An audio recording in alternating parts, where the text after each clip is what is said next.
Hello, my name is Nathan Smith, and there's one thing I want you to know about me, and it's that I am young. I am young. Mind-blowing, right? We've all been young at some point in our lives. Some are young right now. Others, it's been quite a while since they've been young. For me, I've had a lot of experience with being young. I'm the baby in the family. I'm the youngest person in our leadership team at church. And honestly, who wants to put up with their little brother or look up to a leader half their age? No one.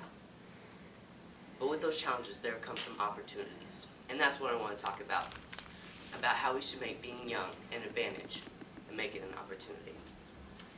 Being young is such a struggle. For example, when you're this far away from getting to that one roller coaster ride. Yeah. And everybody knows that roller coaster ride is a threshold to becoming an adult. Or when your parents didn't think you were responsible enough to have a phone. Some of us still aren't responsible enough to have a phone. Snapchat. But when we were young, we wanted some responsibility. We wanted to stay up late, watch our siblings, stay home alone. But reality checks in, and we see being young is hard. We want to use it as something, as an excuse to be lazy. But when we see in 1 Timothy 4:12, it says, "Don't let anyone look down on you because you are young, but set an example for believers in speech, in life, in love, in faith, and in purity." This verse was written by Paul. It was advice given to Timothy. Now Timothy had the same problem as any other young person here. They weren't confident in themselves. They weren't confident to get up and give a sermon in front of people. I know not all of us are trying to be preachers here, but we're not confident ourselves. But Paul shows Timothy that being young should only help us when sharing the love of God around us.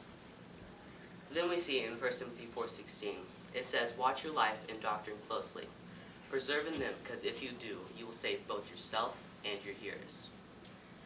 Now this is just amazing and a tad overwhelming.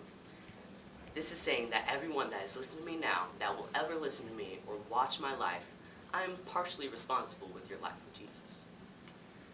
Now, you guys are just like, huh? What?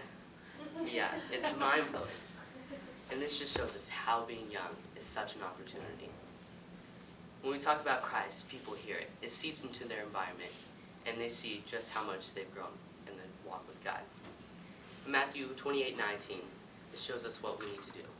It says, "Therefore go and make disciples of all nations, baptizing them in the name of the Father, and of the Son, and of the Holy Spirit." Now, I didn't see anywhere in that verse that says, go if you're between the ages of 20 and 40. No, it said go while you're young. We need to go into our communities and show people God while we're young. While we're young. While we're this far away from getting to that roller coaster ride. Because we're not promised tomorrow or even the next hour. So why are we waiting for the person older than us to preach? Just show the world just how responsible we can be.